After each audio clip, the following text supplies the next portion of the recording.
ఎట్లా అనిపిస్తుంది అన్న మరి కాంగ్రెస్ గవర్నమెంట్? ఏముందన్న వాళ్ళ లెక్కనే ఎవరు కదా, వాళ్ళైతే ఇంకేం మారలేగా. వాళ్ళ లెక్కనే ఉన్నారు కానీ వాళ్ళు తెచ్చిన వాళ్ళ మార్పు కొత్తగా మంచోళ్ళం చెడ్డోళ్ళం అయితే ఏమంటలేరుగా. వాళ్ళు మార్పు అన్నది వాళ్ళ స్థితిగతులలో మార్పు ఉంది కానీ ప్రజల స్థితిగతులలో ఎటువంటి మార్పు లేదు. మనం చూస్తూనే ఉన్నాం ఆల్రెడీ వాళ్ళు డైవర్షన్ మీద చాలా పిహెచ్డి చేసి ఉన్నారు. ఎటువంటి ప్రాబ్లం వచ్చినా కూడా ఫస్ట్ డైవర్ట్ చేసే దాంట్లో ఫస్ట్ ఉంటున్నారు. డైవర్ట్ చేసడంలో పిహెచ్డి అంటే పిహెచ్డి ఉన్నారు. బీఆర్ఎస్ పార్టీ కార్యకర్తలు డైవర్ట్ చేసేంత దమ్ముందా నేలకు? ఉందన్నా. అంటే ఇప్పుడు ఎట్లుంది, ఆల్రెడీ యూట్యూబ్ ఛానల్ అన్నిట్లో పెట్టి పబ్లిక్ ని పిచ్చోళ్ళు చేసి ఓట్లు వేయించుకున్నారు. ఎన్ని హామీలు ఇచ్చిరన్న? 420 హామీలు ఇచ్చారు. ఆ హామీలు ప్రజలు ఏడడుగుతారనే బాధతోటి అల్లు అర్జున్ ఇష్యూ అని ఒకటి, ఈ అరెస్టుల ఇష్యూ అని ఒకటి, ఫార్ములా ఈ రేస్ ఇష్యూ అని ఒకటి. నిజంగానే మీరు కూడా తెలుసు వాస్తవంగా. అవును, ఇప్పుడు అల్లు అర్జున్ గారి కేసు ఓకే, అది బాధాకరం. అక్కడ జరిగింది, ప్రాణం పోవడం అనేది బాధాకరం. అందరం మనము బాధపడాల్సిన విషయమే. కాకపోతే అటువంటి ఇష్యూలు ఎన్నో జరిగినాయి అన్న. గురుకుల పాఠశాలలో ఎంతో మంది విద్యార్థినులు చనిపోయినారు. మన ఆటో డ్రైవర్ అన్నలు ఎంతో మంది చనిపోయినారు. రుణమాఫీ పూర్తిగా రైతులు ఎంతో మంది చనిపోయినారు. ఈ హైడ్రా మూసి విస్తరణలో ఇల్లు కొడతామన్న భయపడ్డ సూసైడ్ చేసుకున్న వాళ్ళు ఎంతో మంది. సీఎం గారి కుటుంబ సభ్యులు బెదిరిస్తున్నారు అని చెప్పి సూసైడ్ నోట్ రాసి మరి చచ్చిపోయిన వాళ్ళు ఎంతో మంది ఉన్నారు. మరి వాళ్ళందరి మీద ఎందుకు లేదన్నారు రెస్పాన్స్? థియేటర్ ఘటనలనే ఓకే, ఆమె చనిపోవడం బాధాకరం, దానికి అందరం అంటే సినిమా తోటి లింక్ ఉన్న వాళ్ళ ప్రాణాలు అయితేనే మనకి ఎక్కువ వాల్యూ ఉంటుందా? వీధులది ఎక్కువ వాల్యూ ఉండదా? రైతులది ఉండదా? ఆటో డ్రైవర్ అన్నది ఉండదా? ఆశా వర్కర్లది ఉండదా? లగచర్ల రైతులది ఉండదా? వాళ్ళని అయితే లిటరల్లీ మొలెస్ట్ చేసారు, తీసుకోవాలి ఇంట్లోకి గుంజుకొచ్చి మెడ మీద కాలు పెట్టి తొక్కి తీసుకొచ్చారు.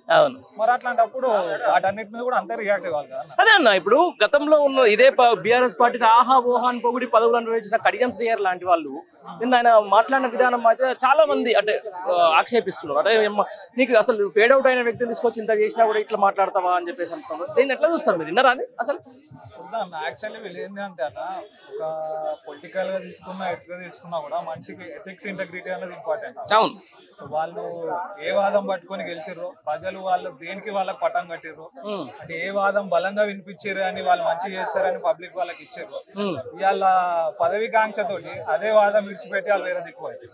సో ప్రజలు ఇవన్నీ గమనిస్తున్నారు. అంటే ఏ విధంగా వాళ్ళు ఇటోళ్ళు అటు దుంకుతున్నారు, అటోళ్ళు ఇటు దింకుతున్నారు, ఎట్లున్నది అనేది ప్రజలు అన్ని గమనిస్తున్నారు. సో మెయిన్ గా మా ఒక బీఆర్ఎస్ పార్టీ బలంగా మేము నిశ్చయించుకున్నది ఏంటంటే, వాళ్ళు ఎన్ని విధంగా డైవర్షన్ అన్నా చేయనియండి.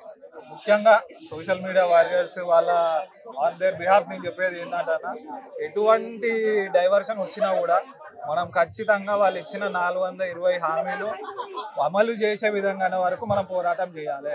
ఎక్కడెక్కడైతే వాళ్ళు తప్పులు చేస్తున్నారో దాన్ని నిర్భయంగా మనం ఎత్తి చూపాలి. దేనికి భయపడాల్సిన అవసరం లేదు. ఉద్యమంలో ఇంతకంటే ఎక్కువ కొట్లాడి జైళ్ళల్లో పోయి దెబ్బలు తిన్న వాళ్ళు మన తెలంగాణ వీరు. మనం ఇప్పుడు మంచి ఇంకా కేసీఆర్ గారు పుణ్యమా అని అంతో ఇంతో మంచి పొజిషన్లు ఉన్నాము. ఆ ఉన్నదాన్ని కాపాడుకోవాలంటే మనం ఇప్పుడు సోషల్ మీడియా వేదికగా మన వాదనను బలంగా వినిపిస్తేనే ప్రజలు దాన్ని నమ్ముతారు. పోయిన ఎలక్షన్ లో కూడా మనం చూసినాము, యూట్యూబ్లలో వీళ్ళు కొంతమంది, మీకు తెలుసా మీ జర్నలిస్ట్ సోదరులు కొంతమంది ఏం చేశారు. సో వాళ్ళు ఉన్న అబద్ధాన్ని 100 సార్లు చెప్పి ప్రజల్ని అదే నిజంలాగా నమ్ముకునేలా చేసి ఇప్పుడు వాళ్ళని అటెంటం వచ్చింది. సో అట్లాంటి దాన్నే మనం తిప్పి కొడదాము. ఇప్పుడు మనం వాళ్ళు లేని చెప్పారు, మనం ఉన్నది చూపెట్టి ప్రజలను రియలైజ్ చేసి ఆల్రెడీ రియలైజ్ అవుతున్నారు. మీరు ఇప్పుడు మీరు కూడా రెగ్యులర్ గా చాయ్ డబ్బా కానీ కేఫ్ పోతుంటారు, ఆడ మాట్లాడే దాంట్లో ఇంతకుముందు ఒకటి చెప్తానా, చెప్పొద్దు కానీ మీరు ఇప్పుడు అడిగి కాబట్టి చెప్తాను. మనకి ఇక్కడ ఉన్న పోలీస్ బందోబస్తులు అనే ఒక అన్న వచ్చి, అన్న మనం చూస్తాం కదా సోషల్ మీడియాలో చూస్తున్నాము, అన్న మీరు అడిగే ప్రతి ఒక్క వాదన కరెక్టే అన్న, మాకు కూడా అదే అడగాలనిపిస్తుంది కానీ మేము అడగలే పరిస్థితి అట్లుంది అన్న పరిస్థితి. ఇది ఏదో మనం వాలంటరీ చేస్తున్నాం కదా, మీరు న్యూట్రల్ ఏదైనా సర్వే చేసినా కూడా మనకి ఇదే మాట అనిపిస్తుంది. అంతేనా? సో ఖచ్చితంగా మనం ఎట్లా అన్నా వాళ్ళు ఇచ్చిన హామీలన్నీ నెరవేర్చే వరకు సోషల్ మీడియా వేదికగా ఖచ్చితంగా ఎండవాలి. సాధ్యమన్నా 4 సంవత్సరాలలో ఆయన ఇచ్చిన 6 గ్యారెంటీలు అమలు చేయడం, 13 హామీలు, 140 హామీలు చేయడం సాధ్యమవుతుంది వాళ్ళకు? సాధ్యమైతే కాదన్న. ఇప్పుడు వాళ్ళు ఇచ్చిన దాని ప్రకారం వాళ్ళు ఇచ్చిన దాని ప్రకారం మన బడ్జెట్ కంటే 10 ఇంతలు పెరిగిపోతుంది వాళ్ళ హామీలు నెరవేర్చాలని. అవి లేకనే వాళ్ళు ఇప్పుడు బడ్జెట్ లేదంటారు. ఒక దిక్కు వాళ్ళే తెలంగాణ రాష్ట్రం ఇప్పుడు పేషెంట్ లాగా ఉందంట, ఇంకో దిక్కేమో వాళ్ళే ఇప్పుడు రైజింగ్ తెలంగాణ అంటారు. ఎక్కడ రైజింగ్ తెలంగాణ? ఒక దిక్కు ఆయన సీఎం గారే మనకు అరే పేషెంట్ లాగా ఉంది, స్ట్రెచర్ మీద ఉంది తెలంగాణ అంటారు. మరి 6 నెలలు తిరగకముందే రైజింగ్ తెలంగాణ ఎట్లా అయిపోతుంది? దానికి ఫండ్స్ లేవన్నారు, దీనికి ఫండ్స్ లేవన్నారు. మరి హెలికాప్టర్లు తిప్పుతున్నారు మనకి. ఒక్కొక్క ప్లేట్ భోజనం 32,000 పెట్టి పెడుతున్నారు మంత్రులకి. గురుకుల పిల్లలకు తినడానికి తిండి లేదు, పాయిజన్ అయిపోయి చచ్చిపోతున్నారు. అలా మంత్రులు ఎమ్మెల్యేలకు ఒక్కొక్కరికి 32,000 ప్లేట్ పెట్టి ఫుడ్ అన్న, అది వాస్తవం అన్న? మీరు ఎన్నికలలో అయితే మన హెలికాప్టర్ తీసుకొని వాడుతున్నారు. ఇక్కడ మనకి ఫ్లడ్స్ వచ్చినప్పుడు మనకు సాయం అందానికి హెలికాప్టర్ వారలే గానీ వాళ్ళ సహచరుల బర్త్డేలకి హెలికాప్టర్లలో పోయి మంత్రులు కేక్ వస్తుంది. అంతగానం వాడుతుంది. లిటరల్ గా తెలంగాణ వాళ్ళకు కాంగ్రెస్ పార్టీకి తెలంగాణ అన్నది ఒక ఏటీఎం. అంతేనా?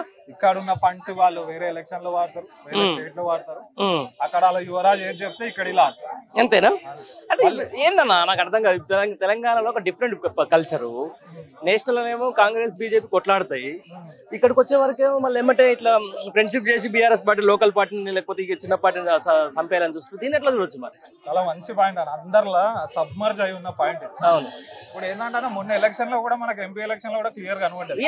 కాంప్రమైజ్ అయినారు, ఎటోళ్ళు అటోళ్ళు మాట్లాడుకుంటేనే వాళ్ళ మీద వీళ్ళ మీద పంచుకున్నారు, ఎటోళ్ళు అటు కూర్చున్నారు.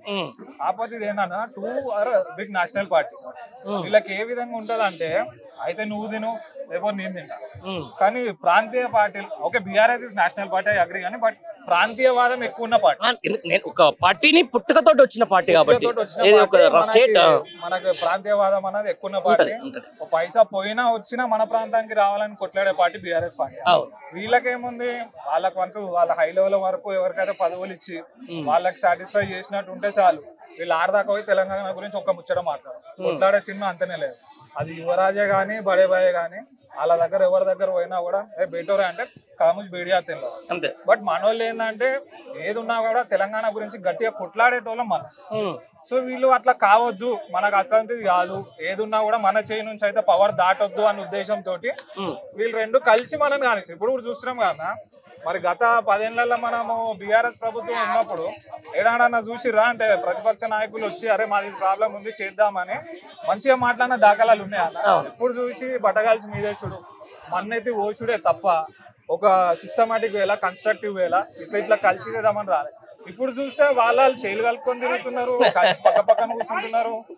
ప్రైసెస్ ఇద్దరు కలిసి రిలీజియస్ ఇష్యూస్ అయితే కూడా అన్న ఒక రోజు ముందు అయిన ఇష్యూస్ లా వాళ్ళు ఎంతో కొట్లాడి చేసి నెక్స్ట్ డే బండి సంజయ్ గారు సపరేట్ ఏదో పర్సనల్ మీటింగ్ అని పోయి అఫీషియల్ కూర్చొని పక్కన కూర్చొని నవ్వుకొని మాట్లాడుతున్నారు. అది ఏందో అర్థం కాదు. ఫైర్ అన్నది of the screen on the screen same ఉండాలి కదా.